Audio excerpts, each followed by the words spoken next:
Our topic is Indian Council Act. Reforms that look like progress but work as control. Our team number is 2. Team members Dolly, Pragati, Akansha, Geetika, Akshara, Divya, Samruddhi, Aishwarya, Yashashvi, Sanika. Let's begin.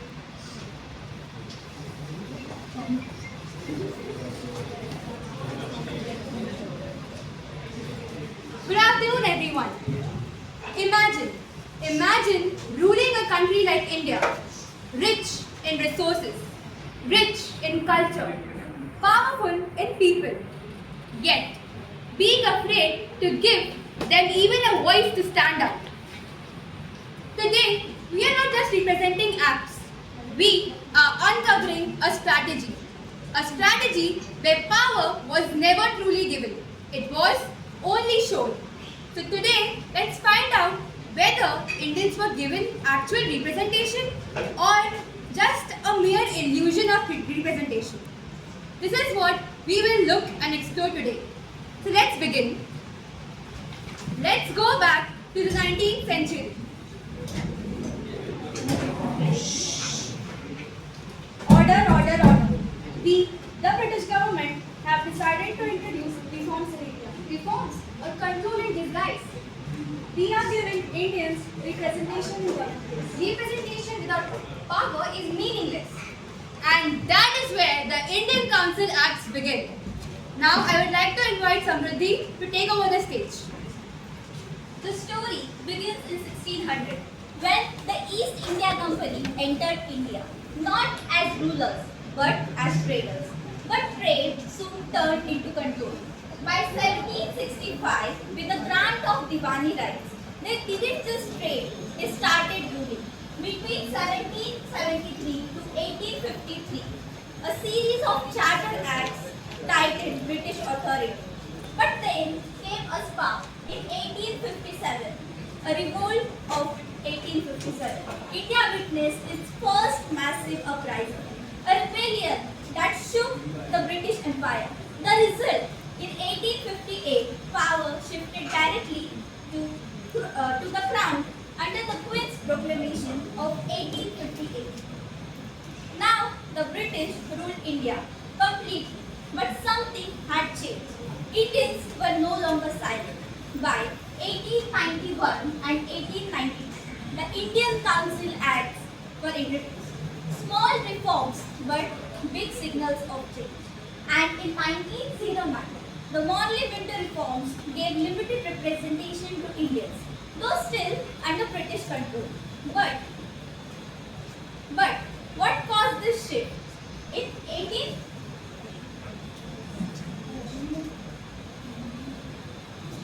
But what caused this shift? In 1885, a new voice emerged, the Indian National Congress. For the first time, Indians had a platform to speak, to question, to demand. Nationalism was rising, awareness was growing, silence was breaking. Even the British realized they couldn't rule alone anymore. They needed Indian cooperation. And here's something very interesting. The Congress was called a safety valve, a way to release public anger before it exploded into another revolt. So, this period was not just about British laws and reforms. It was the beginning of something bigger. It was the beginning of a journey from control to resistance, from silence to voice, and from rule to the dream of freedom. Now let's get into detail with Akansha.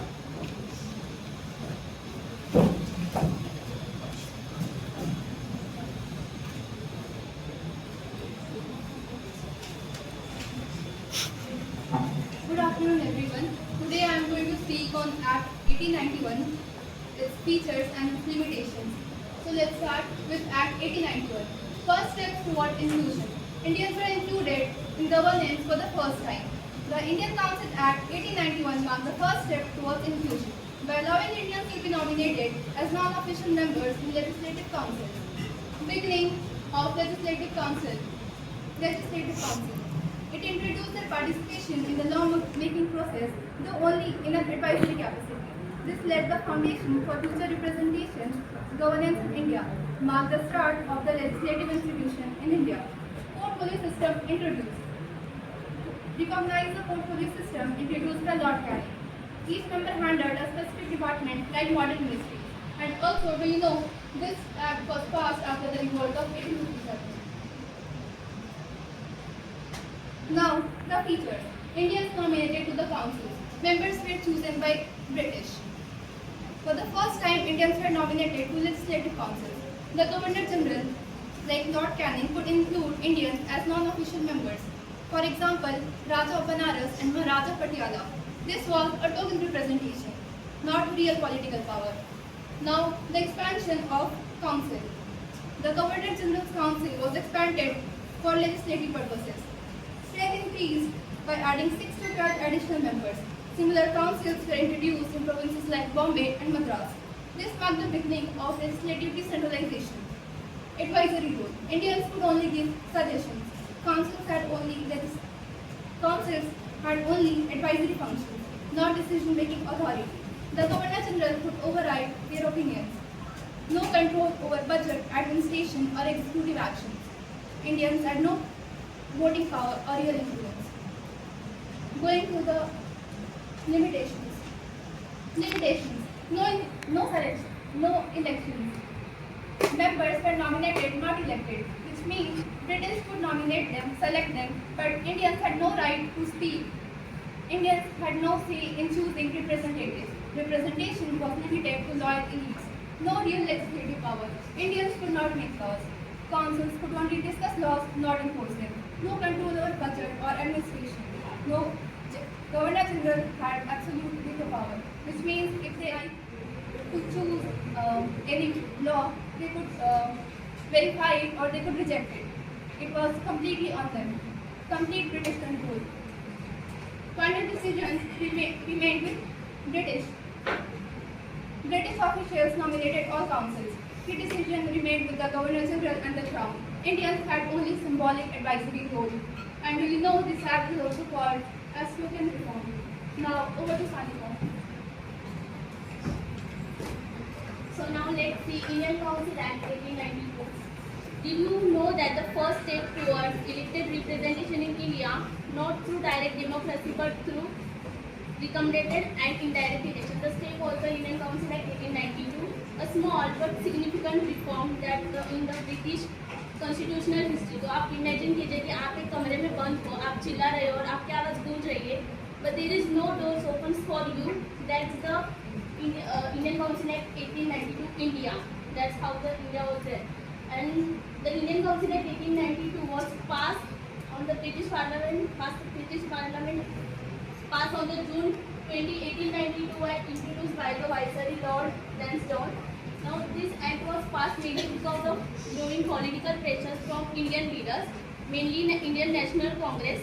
So Britishers want to manage that power but without giving Indians real powers. So what's happened in 1885 the Indian National Congress was formed and उसमें Indians को एक common platform दे दिया गया. उसमें बड़े बड़े leaders आकर सोचने लगे कि देश के लिए क्या अच्छा है और क्या बुरा है. तो कांग्रेस ने कहा कि इन 1861 में जो भी चेंजेस किए गए थे वो उनके लिए सफिशिएंट नहीं है. तो उन्होंने लेजिस्लेचर से रिलेटेड बहुत सारी डिमांड की, चेंजेस करने के लिए बहुत सारी डिमांड उनके सामने ब्रिटिश अथॉरिटीज़ के सामने रखी.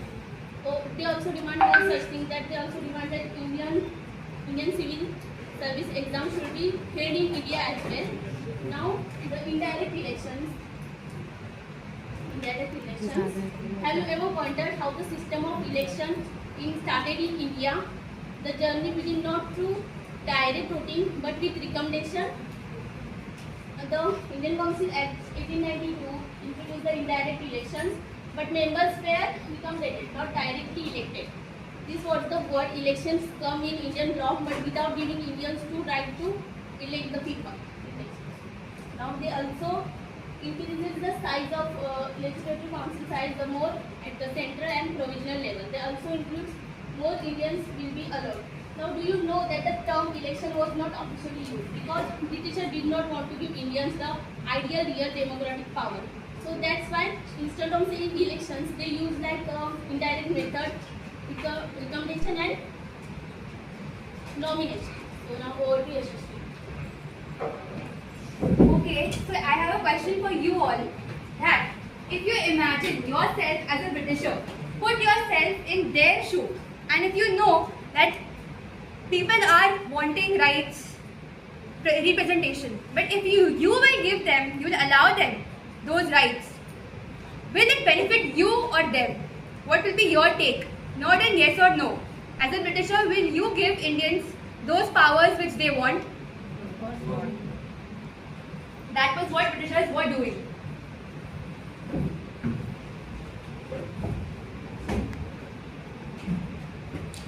Good afternoon. So let's look forward to the features and limitations of 1892. Features of 1892 Act. This act was passed by the British government to make some changes in administration in India. It tried to include Indians in the legislative process, but the powers were very limited. Before we understand the features, we should know that the Indians got in more roles in government. So this act was made to give them a small chance, but it did not fully meet their needs. Expansion. There was expansion of legislative councils. The number of members increased to around 10 to 16 at the center. This allowed more members to be included, but the British still had the full control. Elections. Elections were indirect elections. Members were not directly elected by the common people. Local bodies like municipalities, district boards, universities could recommend members. Final selection was nominated by the Britishers. Questions. Members got the right to ask the questions to the government, but they had to give a prior notice of 6 days, and they could not ask the supplementary questions. Budget. Members just could discuss the budget, which was a new step, but they were not allowed to vote on it, so they could not take the final decisions. Do you know only 4 to 5 Indians were included in the central councils, which shows that the Indian representation was very limited. Now, the limitations. Limitations of 1892 Act. This act gave some rights to Indians, but it also had many limitations which kept real powers with the Britishers. No voting rights. Members could not pass laws.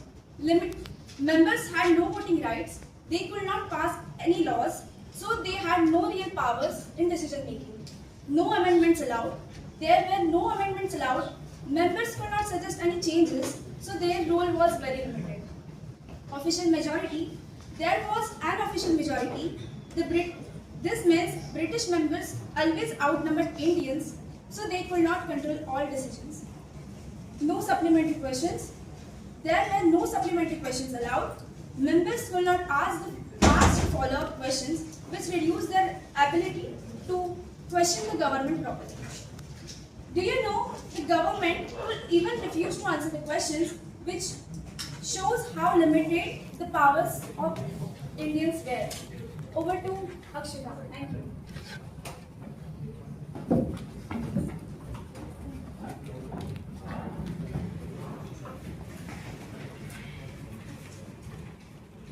Good afternoon. Significance of 1892. Beginning of representative system introduced Indian participation. The Act of 1892 marked the beginning of representative system in India. For the very first time, Indians were allowed to participate in legislative process, even though their role was limited. Second, the political awareness increased. Indians become political active. This act increased political awareness among Indians. People slowly become more conscious about their right and started participating actively in political matters. Third, the political foundation for future reforms led to 1909 reform. It laid the foundation for future reform. In fact, it directly led to more advanced changes introduced later in the Indian Council Act 1909. And do you know this act is called the stepping stone to democracy? Because it was the first real move towards a democratic system in India. So now moving to Morley Window Reform, Act 1909. Act 1909, as known as Morley Window Reform, named after British leader Now coming to Act 1909, also known as Morley-Minto Reform, Lord Morley, who was the Secretary of State for India, and Lord Minto, who was the Viceroy of India, setting the major constitutional reform, significant expansion of council. This act was major constitutional reform. It significantly expanded the legislative council, increasing the number of members at the central level from 16 to 60. Third, the control rising nationalism. British aim to manage Indian demands. However, the main aim of British was not to give full power, but to control rising nationalism in India. They tried to manage Indian demands by offering limited concession. Do you know Lord Minto is called the father of communal electorate because he introduced a separate electorate for Muslims, which had a long-term impact on Indian politics. Okay guys, so thoda boring हो रहा है, right? Now I want to gain your attention because now we will show a video and there is a small default in the video. You would have to point out what's that default. Some wrong information is there. Please be attentive.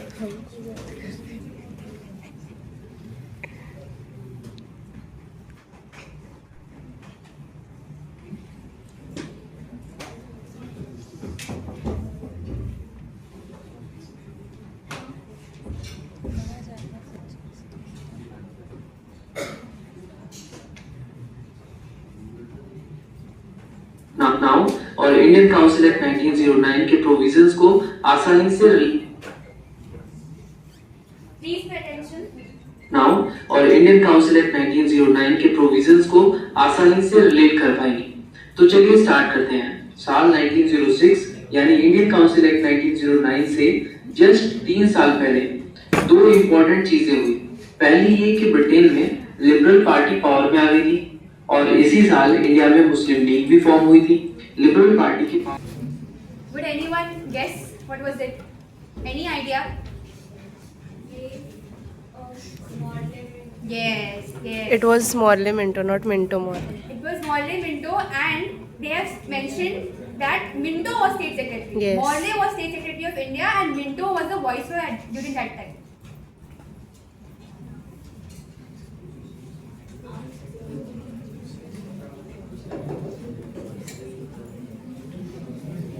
Let's get back to the PPT. Over to Divya. Can a single political decision change the destiny of a nation? In 1909, the introduction of separate electorates did exactly the same, shaping Indian politics and leaving the consequences that lasted until the partition of India. Now, let us look at some important features of this act. First, it expanded the Executive Council and the Legislative Council by giving more representation to Indians. Second, it gave representation to Indians and included them in governing and administration process. Third, it also gave Indians a representation in Executive Council. Satyendra Prasanna Sinha became the first Indian to join Viceroy's Executive Council. Fourth, it also gave Indians a right to discuss and ask a question about the policies. It improved the functioning of the governance.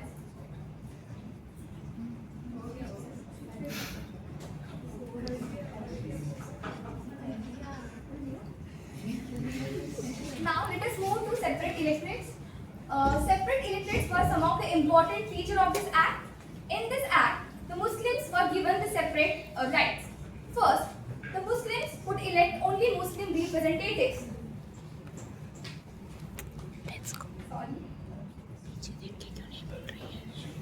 This introduced political representation based on religion and gave a legal recognition to communal politics. This also weakened the national unity of India because it promoted the policy of Britishers divide and rule.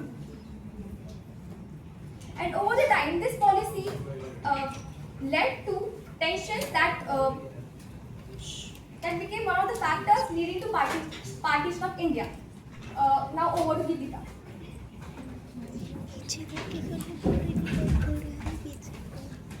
Good afternoon. Let's see about impact of 1909. Communal division increased unity among Indians began. Communal divisions, primarily along religious lines, were often powered by the British divide and rule policy.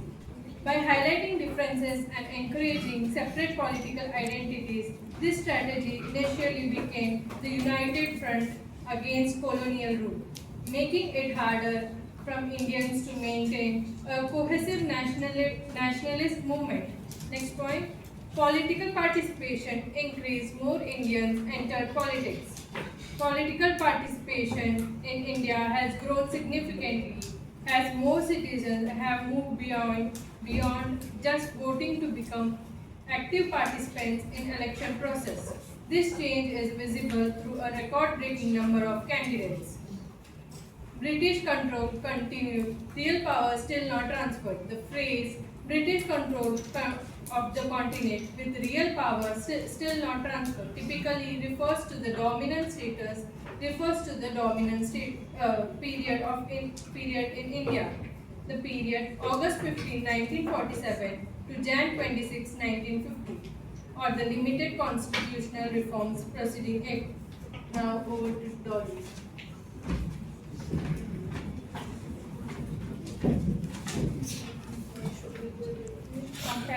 1891, beginning, first step of inclusion. 1892, limited participation, voice without power. 1909, division, politics became communal. There are more points of difference since 1892 and 1909 are more important. We will focus on them. 1892, introduced indirect election system. Early, for asking questions, they have to pass 6 days. Prior notice. Members could ask questions, but no right to ask supplementary questions.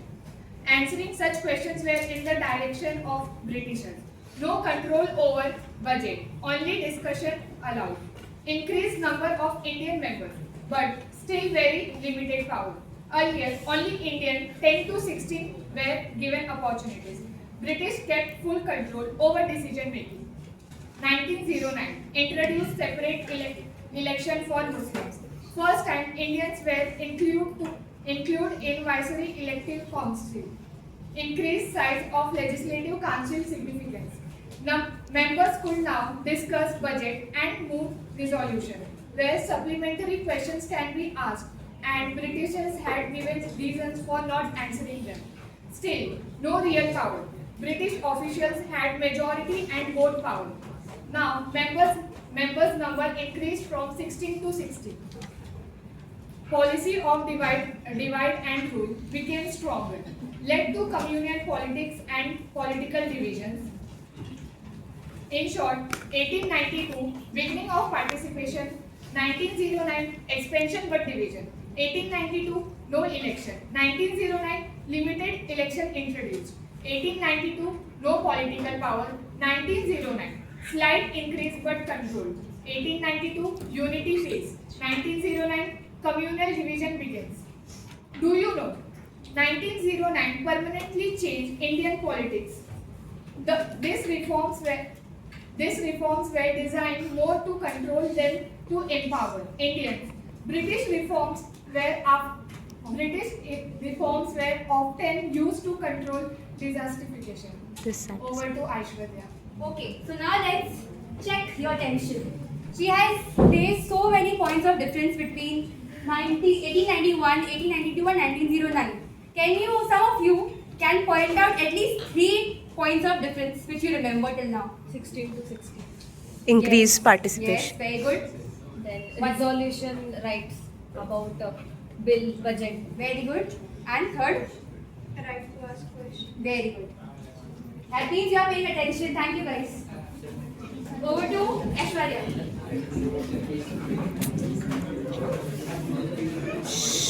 Now, let's analyze what we have seen. Pressure control strategy.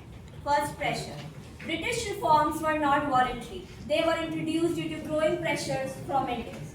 Political organizations like Indian National Congress demanded more participation. Public protest, petition, rising nationalism forced British to respond to avoid unrest. So, reforms were a reason to pressure, not a sign of goodwill. Next is control. Even after reforms, real power stayed with British government. Indians were allowed to discuss, but the final decisions were controlled by British officials. Key areas like finance, administration, and law remain under strict British authority. This shows reforms were designed to give voice but not power. Next, strategy. Reforms were a political strategy to maintain British rule in India. They aimed to reduce dissatisfaction, divide Indians, especially after 1909, gain support of certain groups. Instead of giving real democracy, reforms acted as a tool to strengthen colonial control. Over to Pragati.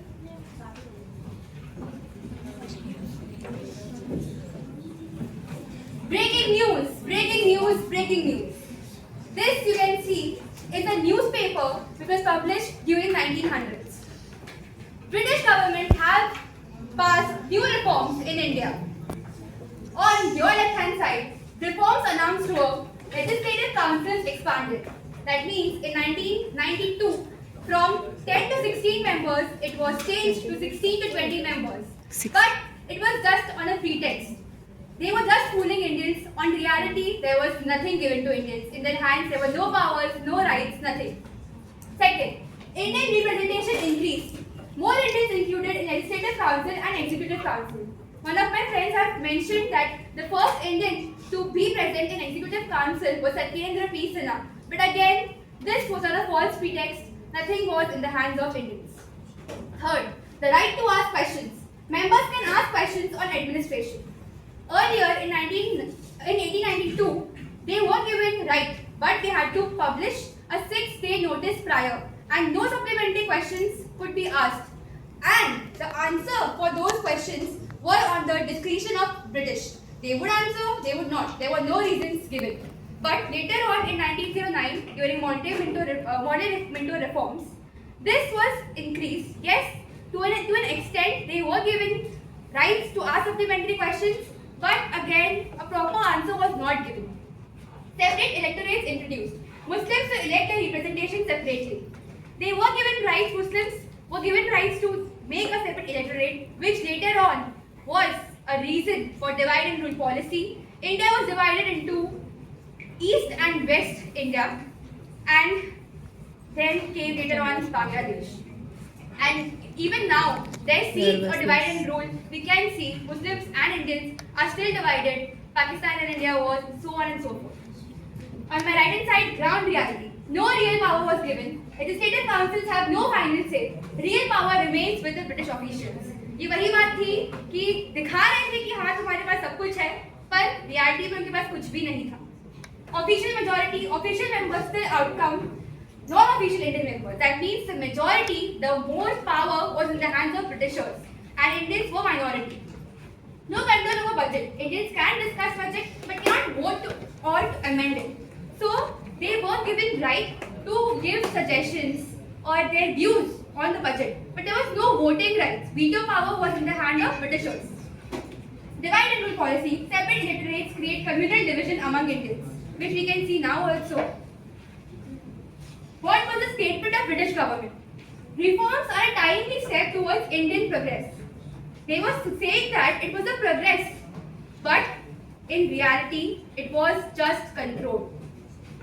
Public reaction, hope for progress, but demand for real power continued, and later on, more revolts, more protests were made, and then later on in 1947, we got our independence.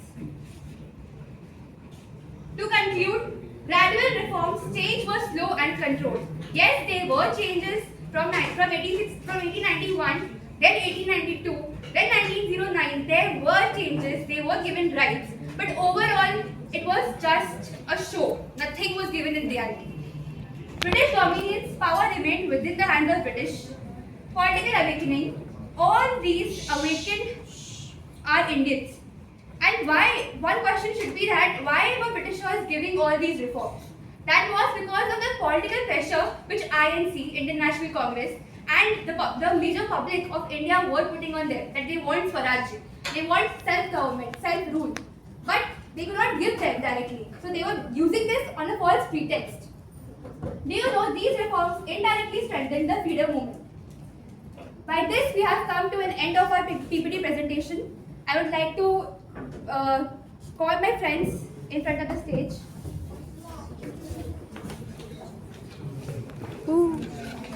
Any questions, anyone? Thank you. Thank you.